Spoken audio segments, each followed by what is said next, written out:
Saludos. Por este medio le vamos a dar continuidad a nuestra interpretación sobre el texto de Sartre, El existencialismo es un humanismo. Y para darle seguimiento vamos a comenzar con esta cita. ¿Quiere decir esto que deba abandonarme al quietismo? No. En primer lugar, debo comprometerme, luego actuar según la vieja fórmula. No es necesario tener esperanzas para obrar. Esto no quiere decir que yo no deba pertenecer a un partido, pero sí que no tendré ilusión y que haré lo que pueda. Por ejemplo, si me pregunto, ¿llegará la colectivización como tal a realizarse? No sé nada. Solo sé que haré todo lo que esté en mi poder para que llegue. Fuera de esto no puedo contar con nada. Entonces, cuando hablamos de quietismo, ¿a qué nos estamos refiriendo?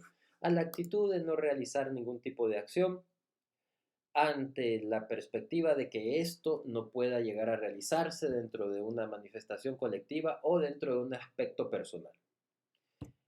Cuando se aboga por una libertad y que esta libertad se va a manifestar con cierta carga conceptual e ideológica y cierto compromiso social, el efectuar lo que manifiesta la libertad no está determinado por el resultado de aquello que se está llevando a cabo. O sea, el ejercicio de manifestar mi libertad de forma sincera puede llevar al fracaso.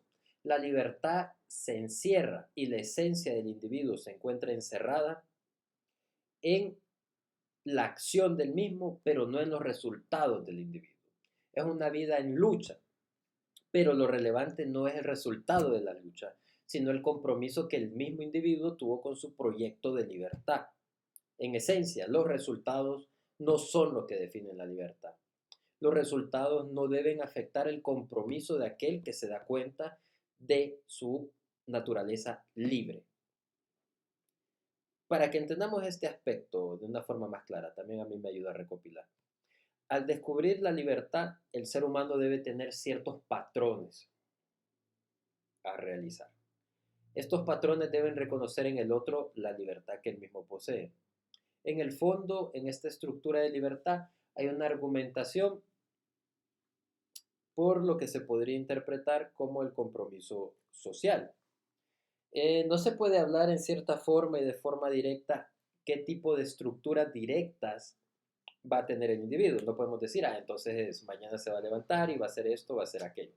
Pero aparentemente dentro de la perspectiva de Sartre sí va a haber una especie de directriz así como difusa que le va a dar una orientación a la persona. Me recuerda a esos esquemas religiosos que se dice, bueno, si acepta la voluntad de Dios, pues Dios va a obrar dentro de usted. Si acepta la creencia cristiana, pues hay toda una participación de revelarse, del revelar de Dios dentro del sujeto, ¿no? Entonces, así si aceptamos nuestro proyecto libre, pues un actuar que va a obedecer a ese proyecto libre. El quietismo es la actitud de la gente que dice los demás pueden hacer lo que yo no puedo. La doctrina que yo les presento es justamente lo opuesto al quietismo porque declara solo hay realidad en la acción.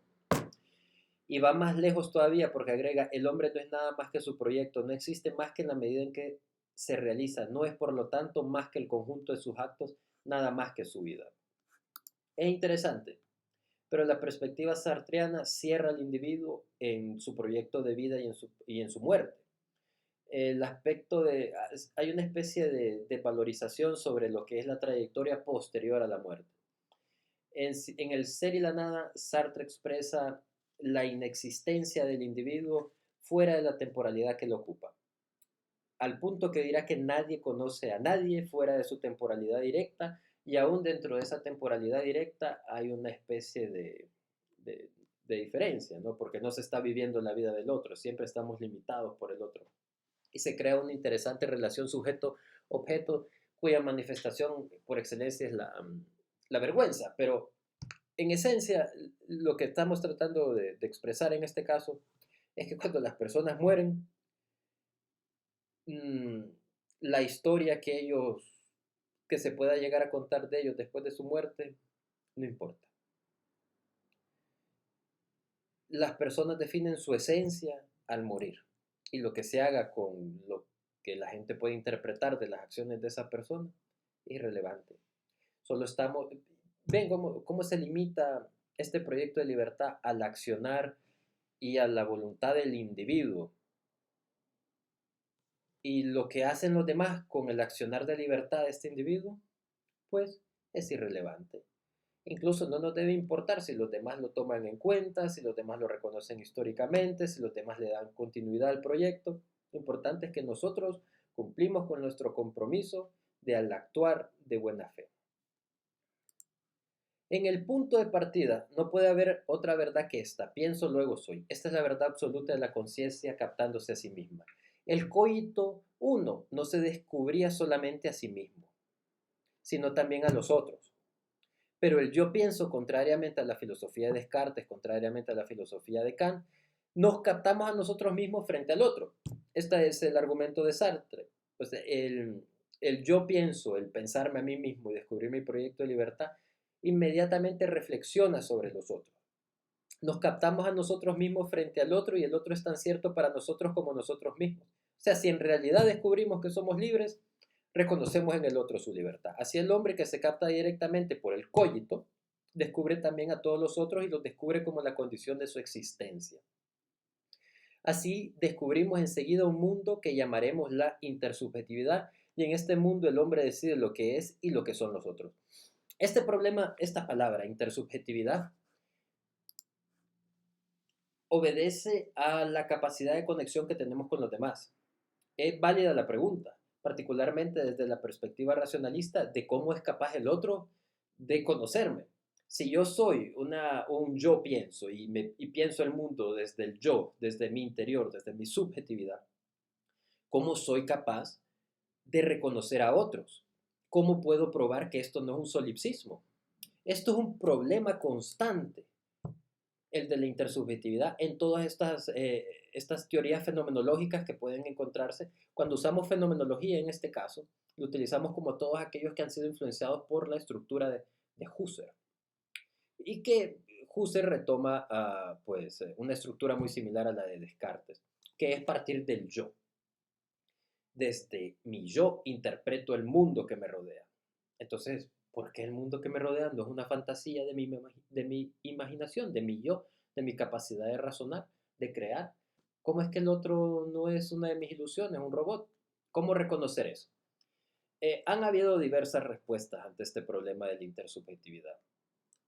En Sartre, la respuesta a la intersubjetividad es en el reconocer el proyecto interior, y en ese reconocer al proyecto interior reconocemos al otro.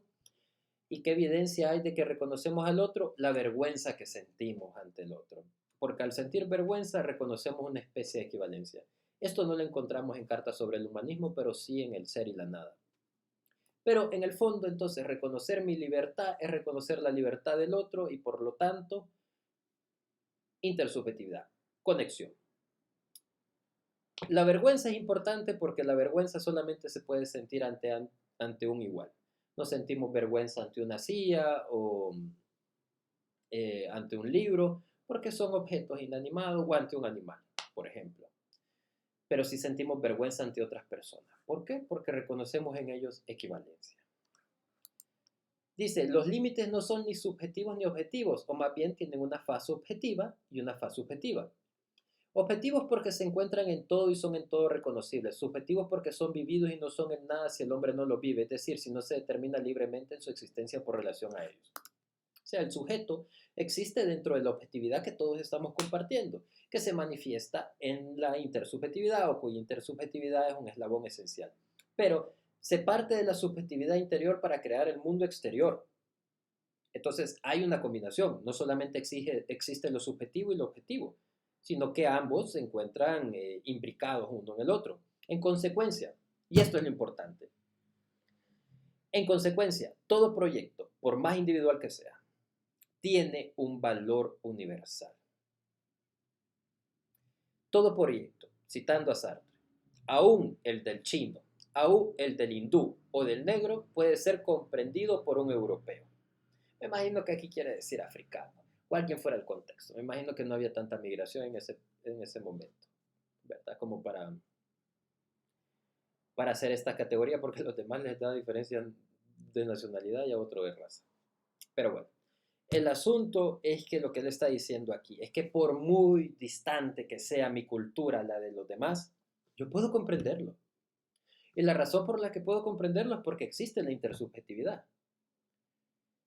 Por lo tanto, la humanidad, lo que entendemos por antropos, está conectado en un sistema universal que parte de mi experiencia y se manifiesta en la objetividad. Si los demás no participaran de esta objetividad,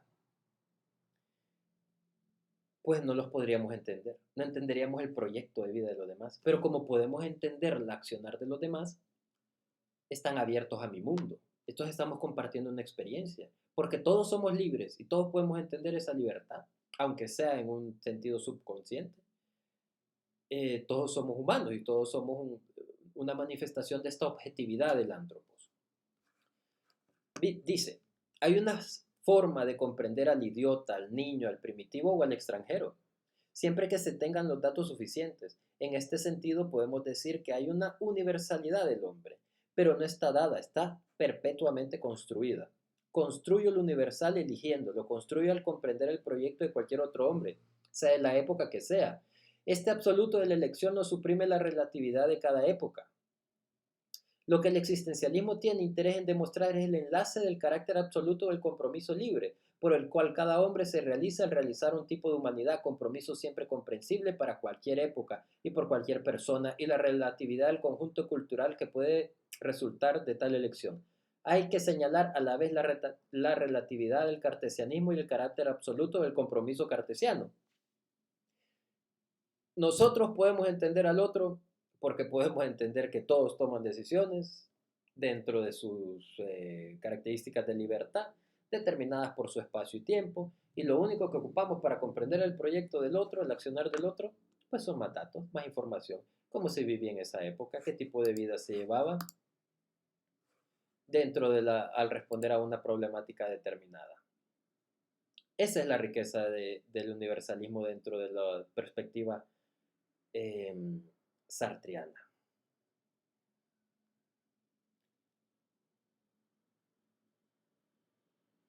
Ahora, dice, hay que comparar la elección moral con la construcción de una obra de arte. No estamos limitados por la época, no estamos limitados por el espacio, estamos limitados por la información. Y una vez nosotros recopilamos la información de la acción, podemos comprenderla, aunque sea de una persona muy ajena a nuestra cultura. Solo ocupamos abrirnos a esas nuevas experiencias. Y podemos abrirnos a esas nuevas experiencias porque todos podemos comprender el proyecto universal del antropos, que es el de la libertad, el de poder manifestar esa libertad. Pero cuando se dice que hay que interpretarla como una obra de arte, estamos hablando de hablar de interpretar desde el final al comienzo. Dice, está bien claro que no hay cuadro definitivo que hacer, que el artista se compromete a la construcción de su cuadro y que el cuadro por hacer es precisamente el cuadro que habrá hecho. Está bien claro que no hay valores estéticos a priori, pero que hay valores que se ven después en la coherencia del cuadro, en las relaciones que hay entre la voluntad de creación y el resultado. O sea, una vez hecha la acción, podemos interpretar qué motivó esa acción y así podemos comprender ese accionar moral, ese elegir de ese antropos en particular.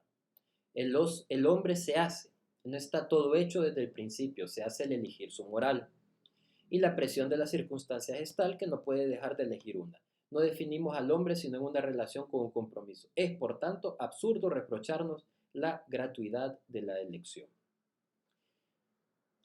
En este caso, se sigue afirmando esa crítica que se le hizo a Sartre de la ausencia de accionar dentro del antropos. Al contrario, siempre hay un accionar y cada vez que ese accionar se realiza, puede ser interpretado y juzgado por el otro a través de los datos que ha recopilado del accionar que llevó el antropos. Esta argumentación sartriana responsabiliza totalmente de su accionar al sujeto que está llevando la acción a cabo. Siempre estamos eligiendo. Pero sin embargo, se puede juzgar porque, como he dicho, se elige frente a los otros y uno se elige así frente a los otros. Ante todo se puede juzgar que ciertas elecciones están fundadas en el error y otras en la verdad. Se puede juzgar a un hombre diciendo que es de mala fe si hemos definido la situación del hombre como una elección libre, sin excusas y sin ayuda. Todo hombre que se refugia detrás de la excusa de sus pasiones, todo hombre que inventa un determinismo, es un hombre de mala fe. Y así es como se debe determinar esta realización, esta manifestación de la libertad dentro del sujeto. Tenemos que responder también a la ausencia de aquellos que no accionan dentro del compromiso de la libertad. O aún nosotros, al darnos cuenta de que somos libres desde la perspectiva sartreana, que no tenemos por qué aceptarla, tenemos que responder a por qué no todos actúan dentro del mismo proyecto de la libertad y del reconocer la libertad del otro y del compromiso, el compromiso político del que está hablando Sartre, y de este accionar desinteresado sin pensar en el qué pensarán de mí dentro de la historia o qué harán mis colegas o mis compañeros. ¿Por qué? Porque están actuando de mala fe. Y de cierta los que actúan de mala fe son aquellos que presentan excusas deterministas para no accionar de forma positiva. ¿Por qué hiciste ese acto inmoral? Ah, porque me lo dijo mi autoridad. Porque así es la vida. Porque tengo que comer. Por decir algo como porque tengo que recibir cierta ganancia económica para poder subsistir. Cada vez que justificamos nuestro accionar, no desde nuestra libertad, sino desde una especie de fuerza que nos está obligando a actuar, o sea, determinismo, estamos actuando en mala fe. Tenemos que reconocer nuestra responsabilidad ante todas las acciones que realizamos. Si se me dice, ¿y si quiero ser de mala fe? Si yo digo, bueno, yo sé que somos libres, pero la verdad es que disfruto de una vida placentera en el sentido sensorial.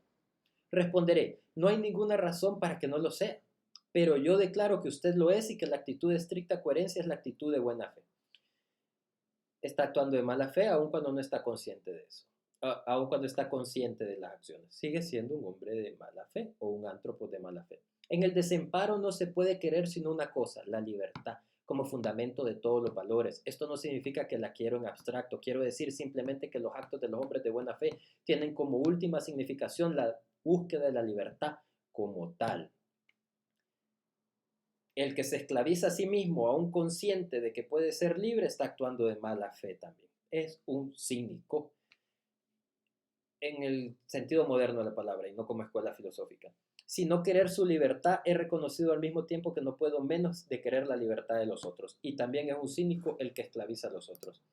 Para eso recomiendo la lectura de Un Mundo Feliz de Aldous Huxley, en la reflexión que le hace aquel que maneja, que se encuentra en la escala superior de la sociedad y tiene esta pequeña conversación con el que se podría considerar el salvaje y una persona que está en un escalón o dos abajo de él.